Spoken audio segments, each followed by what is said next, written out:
Ladies and gentlemen, at this time we're going to start the funeral services of Ann Rubin. Rabbi Alan Kensky and Cantor Pavel Reutman from Beth Hillel B'nai Emunah will be officiating. For those of you who are here, please take a moment to be sure that your phones have been turned off, and we want to welcome those of you who are online.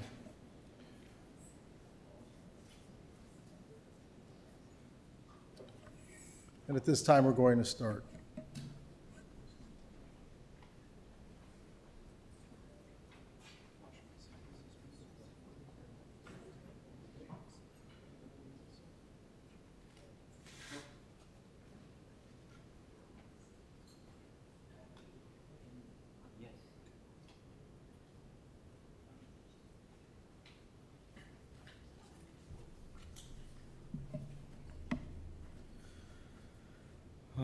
Adonai roi lo echsar binode sheyarbitzeni al mei menuchot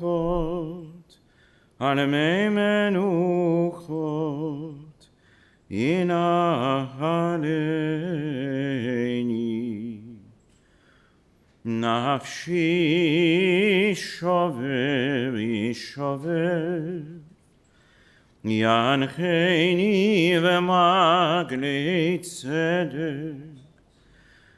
yancheni v'maglei tzedek leman shemo Gam ki ele begeit al mavet lo yirara ki ata imadi shiftecha umishantecha emaina kamoni Taroch lefanai shulchan neged sorerai, gishanta vashemen roshi, kosi revaya. Ach tov vachesed yerdefoni. Kol yimei chayai, v'shavti b'veit Adonai leorech yamim. Adonai roi lo echsar, Adonai roi lo echsar.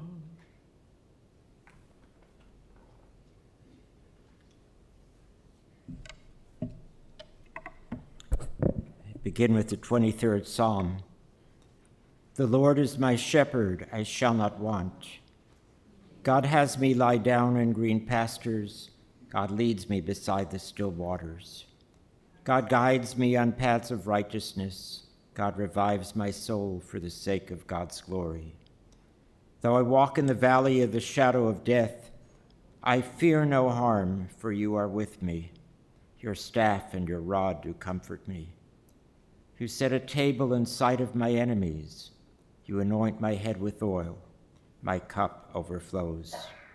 Surely goodness and mercy shall follow me all the days of my life, and I shall abide in the house of the Lord forever. I read from the book of Kohelet, Ecclesiastes. A season is set for everything, a time for every experience under heaven, a time for planting and a time for reaping, a time for keeping and a time for discarding, a time for loving and a time for hating, a time for embracing and a time for refraining, a time for slaying and a time for healing, a time for laughing and a time for weeping, a time for dancing and a time for wailing, a time for birthing and a time for dying, a time for speaking and a time for silence, a time for seeking and a time for losing.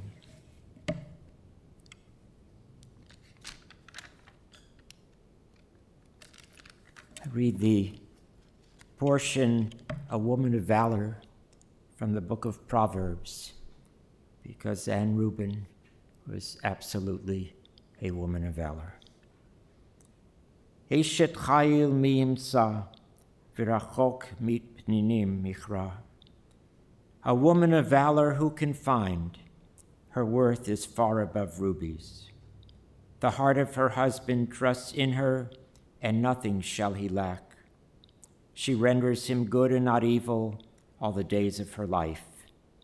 She opens her hand to the needy and extends her hand to the poor. She is robed in strength and dignity and cheerfully faces whatever may come. She opens her mouth with wisdom. Her tongue is guided by kindness. She tends to the affairs of her household and eats not the bread of idleness. Her children come forward and bless her. Her husband too, and praises her. Many women have done superbly, but you surpass them all. Charm is deceitful, and beauty is vain. But a God-revering woman is much to be praised. Place before her the fruit of her hands. Wherever people gather, her deeds speak her praise. Ribono shel olam, Almighty God, Lord of the living and the dead, the hearts of your children who mourn are heavy with grief. Give them comfort.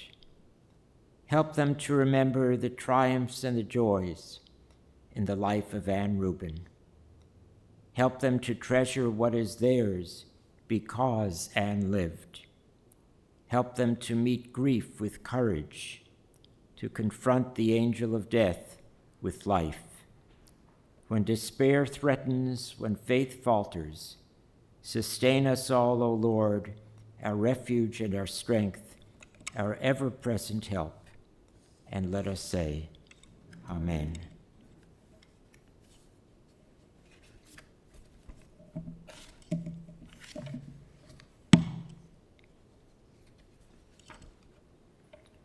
It is in deep sadness that we come together this afternoon to bid farewell to Anne, a most beloved mother, grandmother, great-grandmother, aunt, relative, friend, and member of our community. Anne was the revered matriarch of her family, a beloved Bubby, a true Eshet Chayil, a woman of valor, and contributed to the betterment of society through her life's work as a teacher in the field of special education. She brought joy to many through her genuine warmth and optimism. Anne was what we call in Yiddish a gute neshama, a good soul. She radiated goodness. In Hebrew, her name was Chana, which means grace. Anne lived her life with grace. She touched all who knew her. In her life, she was a blessing. Anne had just recently marked her 95th birthday, and her heart was warmed by the many good wishes that she received at that time. She left our world peacefully on Shabbat morning to enter the world that is all Shabbat. Quoting the words of the reading Eshet Chayil, a woman of valor, her children come forward to praise her, and I will now call on her children. We will now call on Anne's family to speak about their beloved mother and grandmother. We'll begin with her son, Dr. Sheldon Rubin, accompanied by his wife, Carol.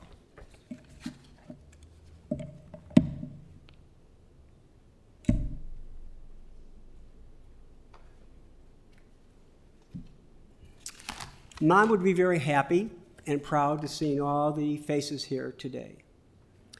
The family wants to thank all of you for coming and streaming the service. We appreciate the respect and admiration that it shows.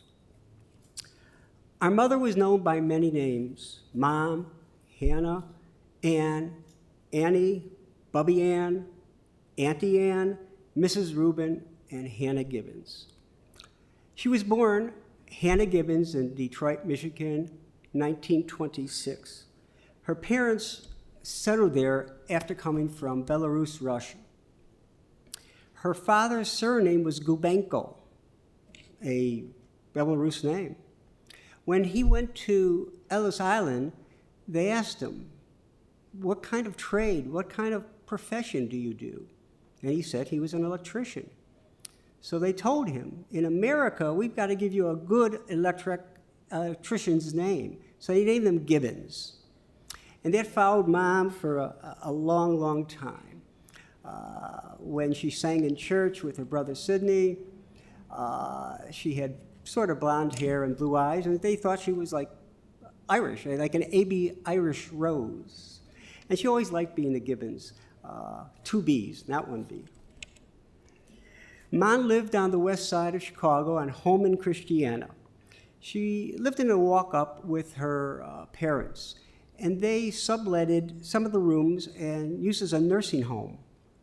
This was very common during that time. Her aunts, her uncles were also there, and they also had nursing homes. So the children, the cousins would always get together, and they were extremely, extremely close. Mom went to Manly High School. Some of you may still be familiar with that. She had a friend who she actually started in kindergarten named Dorothy Bernstein. And I just talked to Dorothy. We've been talking a lot the last couple of days. And she wishes she was here, but they were extremely, extremely close. Her brother, Sidney, was a child prodigy cantor. At 13, 14, they would have him sing in shows throughout the West Side. Of course, Mom couldn't sing with him. At that time, it wasn't allowed. But they did sing at weddings, parties, bar mitzvahs, even churches. I remember her telling me a story that she sang Ave Maria one time at the church. I said, "That's good for a good Irish lady like you to sing that song." Mom worked as a bookkeeper, and during World War II, she actually translated Yiddish to English, English to Yiddish for her aunt's new husband. Her aunt's new husband was a cantor at the Rosh Shul on the west side, and he had a son who served in the army and was overseas. So Mom, of course, knew Yiddish was her second language, and he would tell her in Yiddish what to say in English to her son, his son, who was Arthur A. Rubin. When the war was over, Arthur A. Rubin came home, and they married in 1946. They had 2 kids. She was a traditional housewife during those times, and for those who don't know, in the 40s, 50s, that's what a woman did. She became a housewife, a mother. She took care of the family, and that was her job. But Mom became a modern woman, if you will. During the 50s, with her help from her friend Dorothy, she went to school to become a teacher. She got her teacher certificate and her master's degree in special education. At that time, they really didn't know what special education was, but they called it that. She taught at Horgan Grammar School in the city of Chicago for 25 to 27 years. In those days, the classrooms were filled with 8 to 14-year-olds. She had a group, not a big group, but maybe 10 kids, but they were that age, and she had to handle their difficulties, whether they be emotional, whether they be social, whether they be educational. And I remember very well because I met a couple of them. They would come back several years after they graduated from grammar school, high school, and they would thank her for helping her out. Mom's whole idea in life was to help out people, get them educated, get them to succeed in their life. When we were growing up, Gary and I would watch the original Perry Mason with her, and we played a lot of Scrabble. She loved Scrabble. As a family, we went with the Bernsteins to museums, movies. I remember succinctly going to Sunset Drive-In. Some of you may remember that on TUI. She and my dad would get us dressed in our pajamas, because at that time it was 2 features, and who could, they figured we'd go to sleep in the back seat of the car. Mom taught us card games. She loved cards. She taught us poker, blackjack, gin rummy, and of course, Kaluki. For those who don't know what Kaluki are, look it up. And that served us very well, indeed. Mom taught me how to drive in a 1950 Chevy Bel Air. I wish I still had that car. She taught me how to dance the cha-cha. At that time, the cha-cha was a big thing, and as I was growing up, 14, 15, we'd have mixers. We'd have Deborah's Boys Club. We danced, things of that nature. And she taught me how to do that. One day, I came home bleeding from a baseball injury. I slid into the plate, and I tore up my leg. And Mom, being Mom, wanted to know, was I safe or out? I was safe. Mom was very athletic. She was a tennis player, a baseball player, a swimmer, and later in life, she was a golfer. Many years ago, she came over to the house one day, and she said, "Do you want to go out for a run?" And she had to be 65 at the time. I said, "Sure, I'll go for a run. Why not?" Now, I was a walker, but I wasn't a runner. So we ran around the block, and the second time running the block, I'm out of breath, and she's still running. So I said, "This can't be, Mom." So I became a runner. And we participated in a 6K run in Skokie. It was for the Lou Gehrig Foundation. And believe it or not, we came in second place. The field was only 3 people, but we came in second place. I have a large trophy at home to prove this.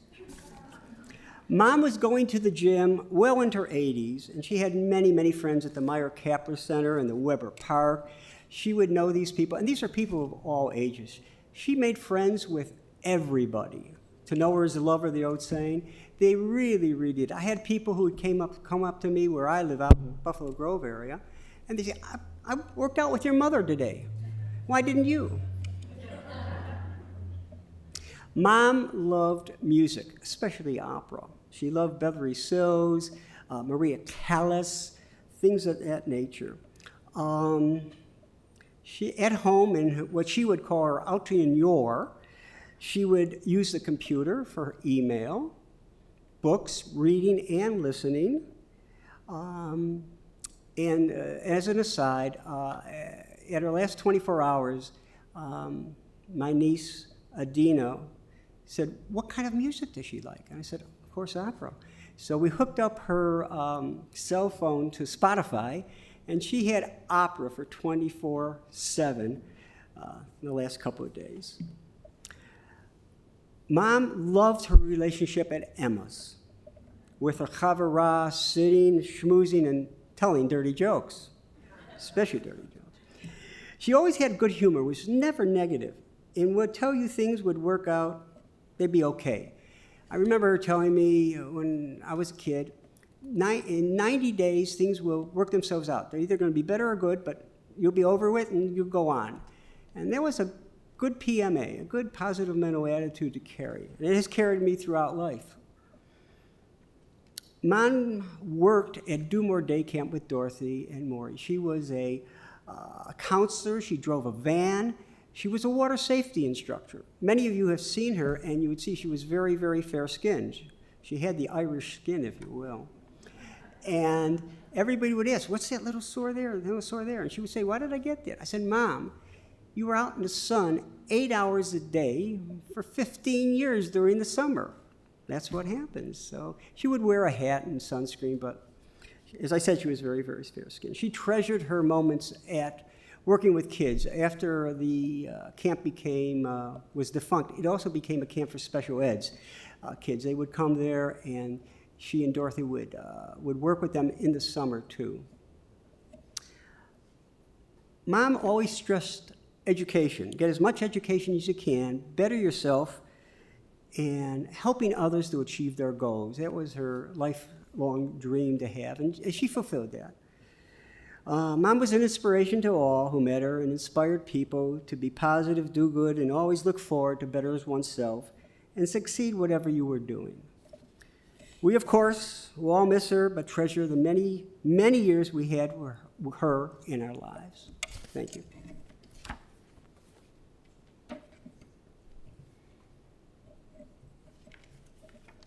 June 23rd, 1968 is the date when I first met Ann Gibbons Rubin. I went with Shelley to see a production of Tea House of the August Moon at the Candlelight Theater along with his parents, brother, and very close family friends.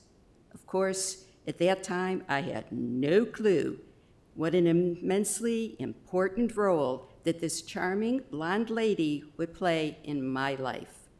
What I do remember thinking is that Mrs. Rubin was very outgoing, energetic, and proud of her two sons.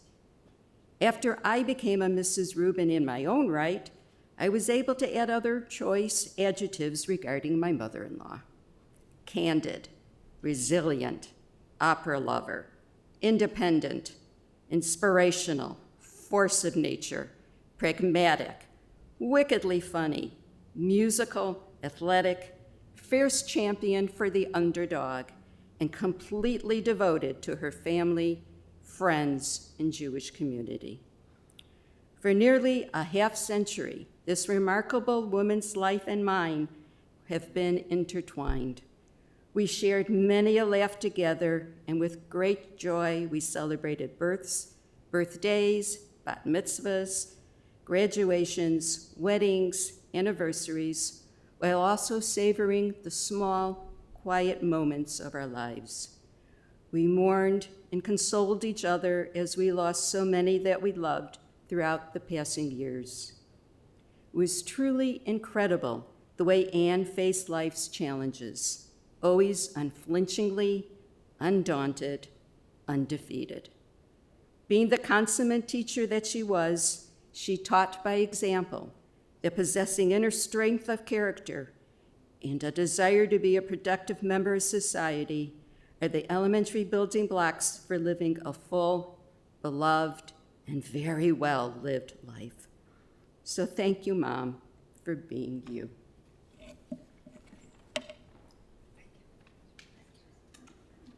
That's lovely.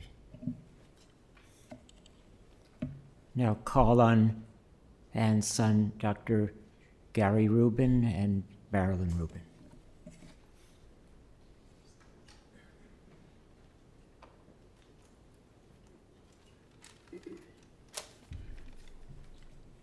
Thank you all for coming today. A story is told of a married couple living on a busy thoroughfare in downtown Chicago in the early 1950s. And life is prosperous.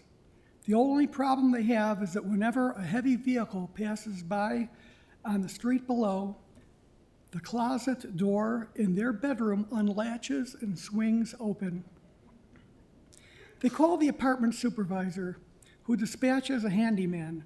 After surveying the problem, he tells the lady of the house that he will stay inside the closet to observe the mechanism by which this door unlatches. It's 11 a.m. and the heavy morning traffic has subsided. After several minutes, he takes a load off and kneels on the floor. About this time, the man of the house comes home from work for lunch. He heads to the bedroom closet to hang up his sport coat. After opening the closet door, he sees the workman crouching on the floor. Their eyes meet, and the workman says, "Would you believe I'm waiting for a bus?"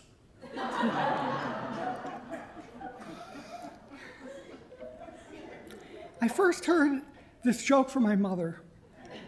To tell this joke properly, you need to have good timing. And if anything my mother had, it was good timing. She knew what to say and when to say it, and just as important, what not to say and when not to say it. She also knew how to say it, and that is an art form. Since my mom has passed, I've read and heard numerous accounts of the impression she's made. There's a commonality of how her humanity affected others. Through her true friendship and wit and sometimes teaching, she touched many who got to know her, and I'm sure most of you here know that. I don't remember ever hearing my mother complain about anything. She took everything in stride and nothing fazed her. She saw the bright side of life and always spoke complimentary. She taught special education children, and sometimes the most she could say to a student was, "When you walk, I like the way you put your right foot in front of your left foot." Now, this was not meant as anything other than a compliment and positive reinforcement. She was not one for Lashon Hara. She instilled Yiddishkeit into all of us by words and deeds and kugel. She was a great wife, mother and bubby, and grandbubby. And you would be correct if you said, with the passing of Ann Rubin, it is truly the end of an era. She's provided us with the tools necessary to continue in the path she has shown us. And by doing so, all of us, especially her children, can be her best representatives in the world in which we live now and in the future.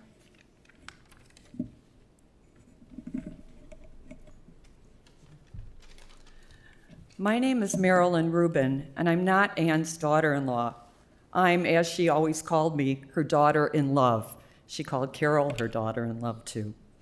Ann celebrated her 95th birthday on March 20th of this year. Rather than buy her something she didn't need, because she really didn't need anything at all, our daughter Adina suggested putting together something called a vid hug. Now, for those of you that have never heard of a vid hug, it's a compilation of 30 to 60-minute video clips made by and sent in by family and friends wishing the recipient either a happy birthday, anniversary, or other event. By the way, you can guess that Ann's vid hug turned out to run over like 30 to 45 minutes of good wishes. I'm going to elaborate a little bit on what I said in my vid hug to my mother-in-law. My mother passed away when I was 25 years old. Ann became my mother, like Carol, when I was married to Gary in 1979 at the age of 27. She was my mother for almost 42 years, longer than my own mother. I thanked Ann for being a wonderful mother to me and teaching me how to be a good Jewish wife and mother, and for sharing her special Passover and Rosh Hashanah recipes like Bubby's special haroset and meat simis. I thanked Ann for being my therapist when I needed to talk about anything at all.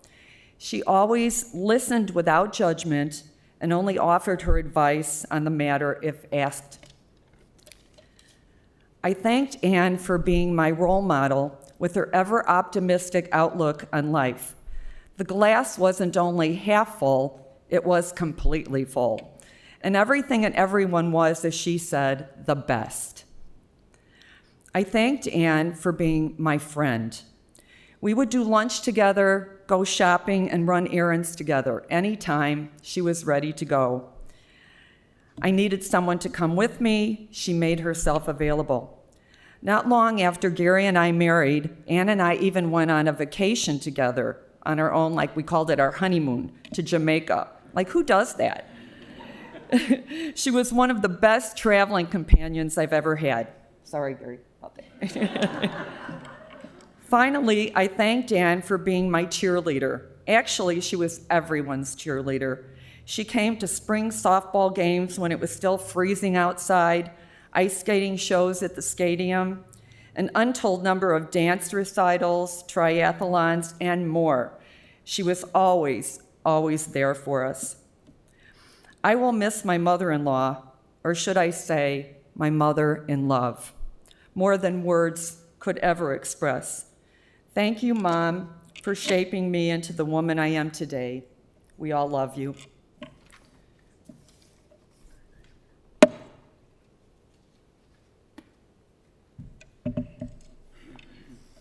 I now call on Anne's granddaughters, Sarah Rubin and Adina Rubin.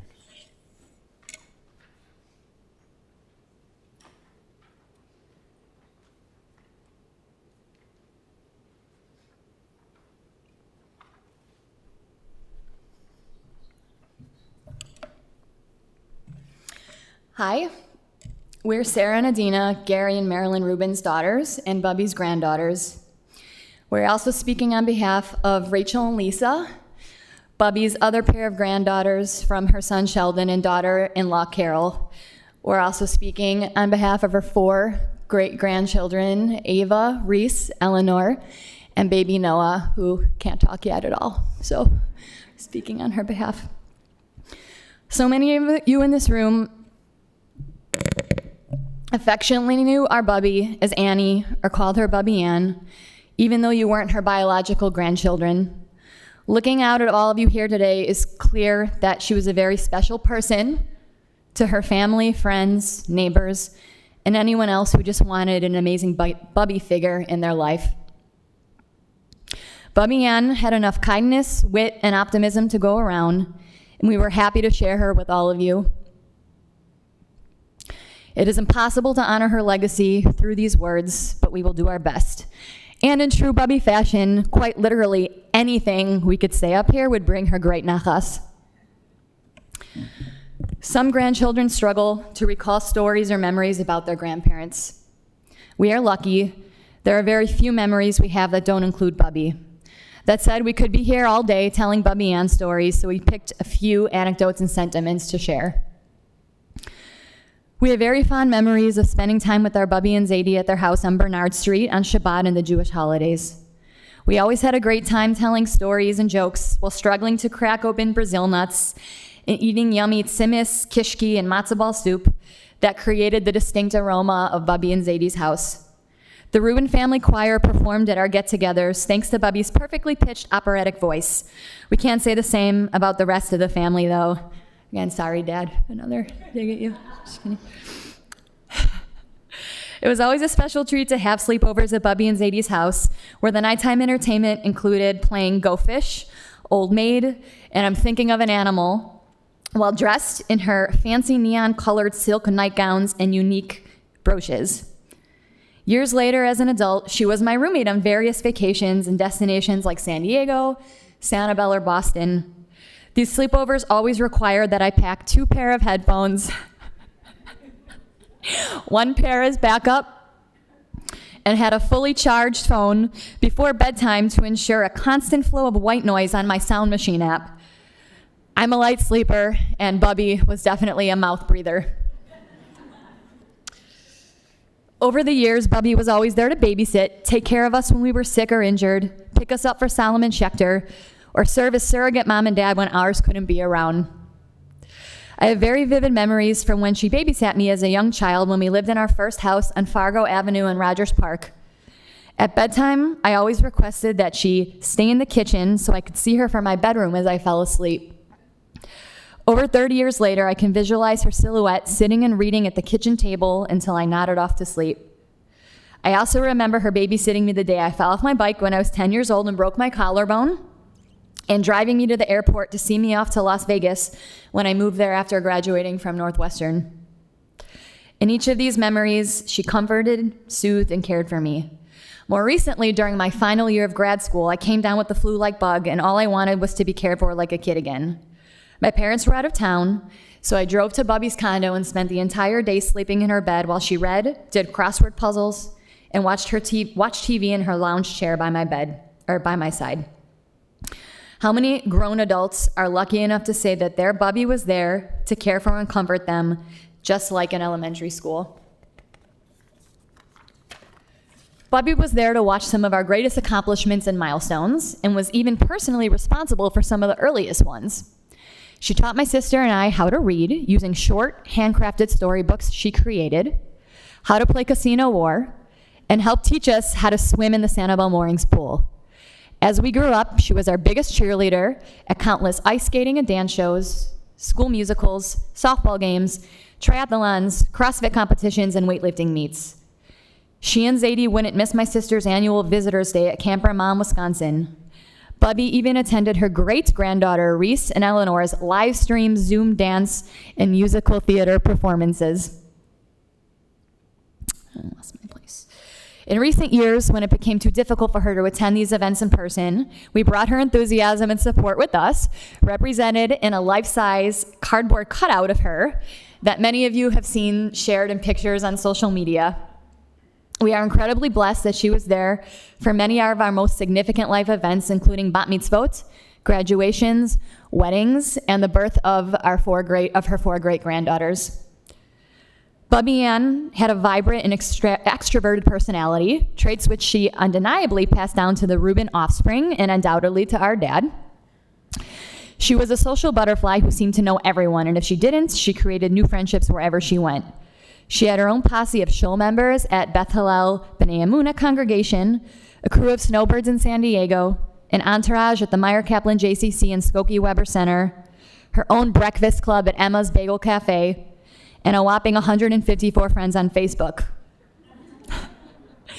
On March 20th, we celebrated her 95th birthday, as my mom mentioned, by creating a virtual video hug, a compilation of video messages from her family and friends. Parodies, songs, and so many words of love were shared by many of you in this room. Bubby's heart was always open and accepting, and she felt unparalleled love for her family, friends, and community. What brought her the greatest joy was spending time with her family. Her 2 sons, daughters in love, her 4 grandchildren, their significant others, and her 4 great-granddaughters. She loved each and every one of them immensely, and we know that she knew how much we loved her right back. Even Mika, Magic, and Maisie, the furry family canines, were loved by Bubby. But her love extended beyond biological connections. As her countless friends became her adopted family too, she was, as many have described her, a true matriarch.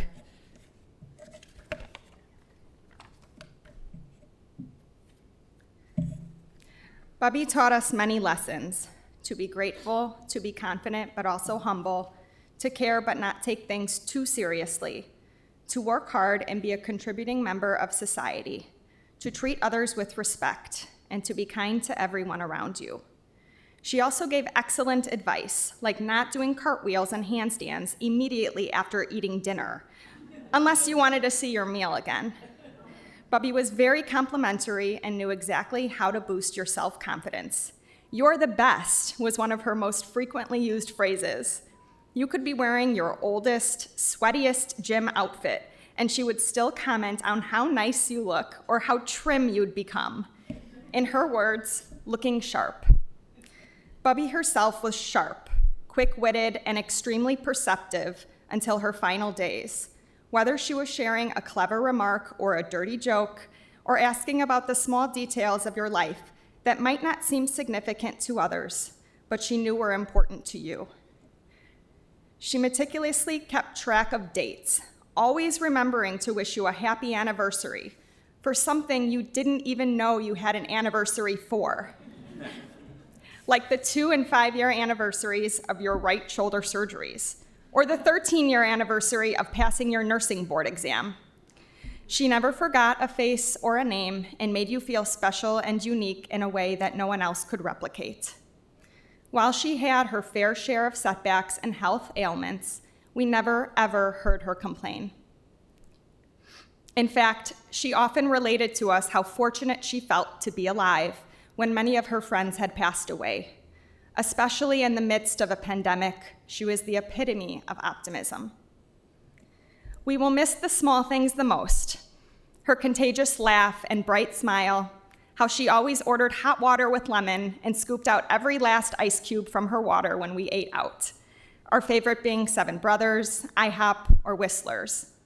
Her cute blouses that were consistently adorned with intricate pins, her bright red lipstick, how she bundled up in her best winter wear to keep warm, even though the temperature topped out above 70 degrees. Knowing that she started her day long before the sun was up. Her bedtime routine, which included the most thorough flossing regimen. Her Yiddish jokes, idioms, niguns, and at times even swear words, and how, as the family's resident peacekeeper, she never lost her temper. If she said no more arguing, we all zipped it. We will even remember the things she disliked, beer and Lucille Ball. Above all, we will miss our weekly Friday pre-Shabbos phone calls or her text messages that read, "Dearest Adina, or dearest Sarah, wishing you a sweet Gibbons Shabbos."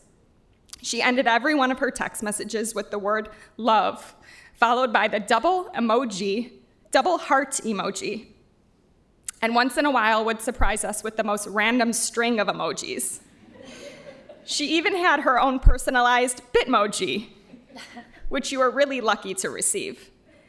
And you could try your darndest, but she always had to have the last word or text. Bubby passed away on a Saturday, the Jewish Sabbath, peacefully with her family at her bedside. It is understood that when a person passes on Shabbat, they are considered a tzaddik, or a tzaddiket. The word tzaddik is a form of the Hebrew verb tzedek, which carries the meaning of doing what is correct and just, or making everything the way it should be. The most special thing about a tzaddik is that he or she is thought to be the most human of human beings, one in whom we see our true selves. Bubby's presence in all of our lives made it everything it should be, and in her we saw the type of person we each aspire to be. Although our Bubby is no longer with us in the physical world, and we can no longer call her on the phone or give her a great big hug, we know that she will always be with us in our hearts as we continue to live in a way that would make her proud. We like to think that her spirit will never be too far away, whether it's felt through a warm summer breeze, in a beautiful melody, or in a quiet moment alone. We are beyond grateful for the many years we shared with Bubby, and will forever treasure our loving bond with her. Her children, grandchildren, and great-grandchildren are her living legacy, as are all of you here today. Bubby Ann left an imprint on each of our hearts. Baruch Dayan Ha'emet, may her memory be for a blessing. I love you, Bubby.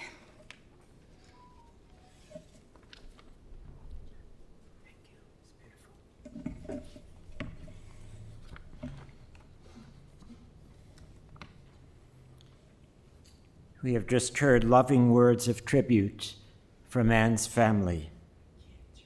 We at Beth Hillel B'nai Emunah also mourn Ann's passing today. Anne was a beloved member of our congregation. She and her beloved husband Arthur, of blessed memory, joined our congregation after years of association with Congregation Lev Sameach in Chicago, where Anne had a long-time friendship with the Rebbitzin. Anne was a real presence at BHBE.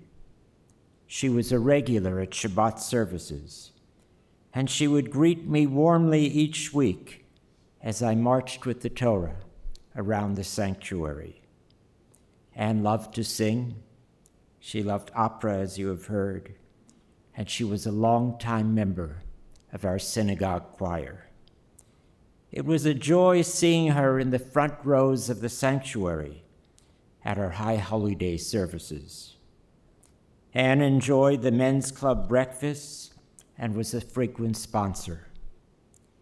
Through the pandemic, Anne joined the congregation's Zoom Shabbat services and derived strength and comfort from them. Over the years, I would often run into Anne at Emma's on a weekday morning, as you have heard. She would be there with a group of friends who had breakfast together following their morning workouts at the J. I always admired Anne for the energy and spirit with which she lived life. It was clear that Anne enjoyed life, that she loved life, that she enjoyed being with people, and that she was determined to live life to the fullest. She showed resilience after the passing of her beloved Arthur, and she always lived with optimism. Anne was grateful for the blessings in her life. She was deeply proud of her family, of her 2 sons, both physicians, of her daughters-in-law, daughters-in-love, of her grandchildren and great-grandchildren. She was a proud daughter of the Jewish people, and she lived her life in loyalty to our faith and tradition. Dear Shelley and Carol, Gary and Marilyn, your beloved mother will live on in you. She has, without doubt, helped make you who you are today. She taught you the importance of education, and she was a model of how to conduct oneself with dignity and respect for others. She, together with your father of blessed memory, modeled for you how to be a mensch. She taught you to live proudly as Jews and to contribute to the communities in which you live. Bubby Ann will be sorely missed by her adoring grandchildren, Rachel and Dan, Lisa and Gary, Sarah, Adina and Ricky, and by her great-grandchildren, Ava, Reese, Eleanor, and Noah. Hold on to your many special memories of your beloved Bubby, and you are blessed in having so many. You are truly blessed in having her in your life these many years and feeling her beautiful love. You brought her great joy. Be inspired by her and by your many memories of her. Be inspired by her to live lives in which you can make a difference, as she did. Hold on to the traditions that she passed down the generations to you.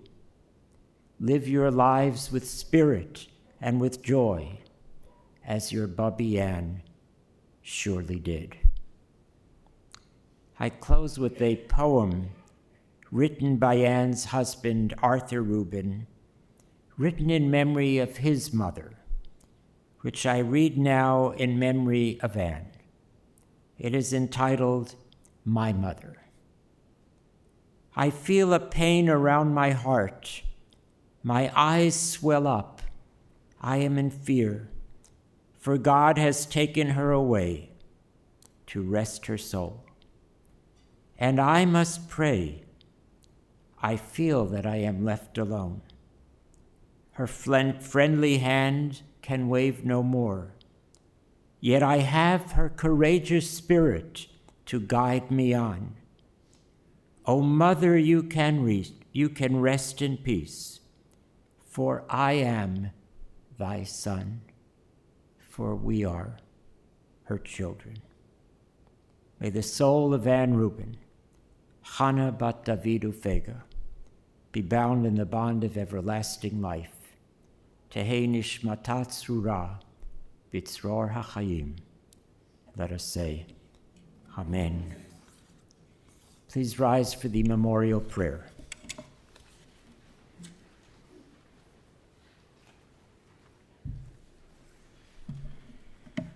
El male rachamim, shochein b'amromim, המצא מנוחה נכונה, תחת כנפי השכינה, במעלות קדושים וטהורים, כזוהר הרקיע מסעירים, את נשמת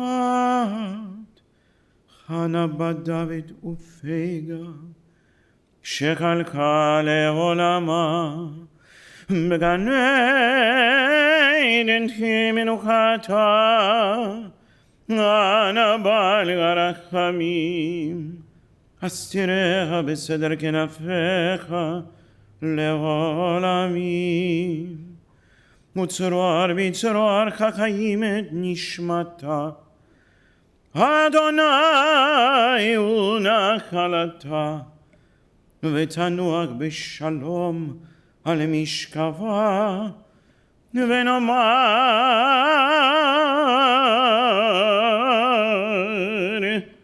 אמן.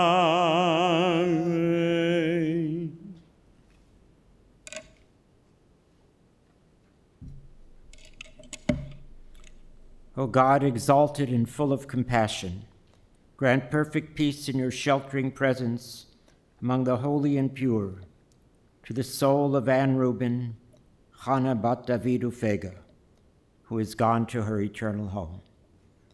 Master of mercy, we beseech you, remember all the worthy and righteous deeds that she performed in the land of the living.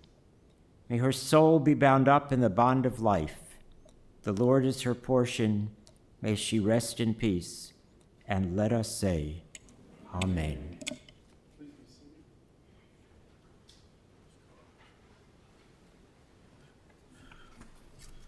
Ladies and gentlemen, the interment service will continue at West Lawn Cemetery located at 7801 West Montrose in Norwich.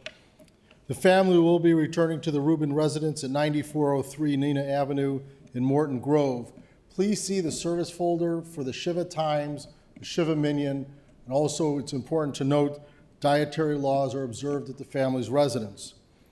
For those of you who are online, that information is on our website as far as the Shiva information and the memorial contributions to Beth Hillel B'nai Emunah, her beloved synagogue. For those of you who will be driving in the funeral procession to the cemetery, the procession will be forming in our parking lot. Please obtain an orange safety funeral sticker to place on the right-hand side of your windshield. Have your bright lights and hazard lights on at all times. For additional measures of safety, we will be providing many of the cars with a flag that will be affixed to the top portion of your car. We'll have a car in the back of the procession to hopefully keep other cars from entering the procession. And for your own personal safety, I strongly recommend using your horn liberally as you're going through the intersections. And please do not speak or text on your cellular phone while driving to a cemetery. At this time, I'd like to invite Annie's granddaughters and the great-grandchildren want to come forward to serve as pallbearers. Please rise as we escort the casket of Annie Rubin from the chapel. You may return to your cars.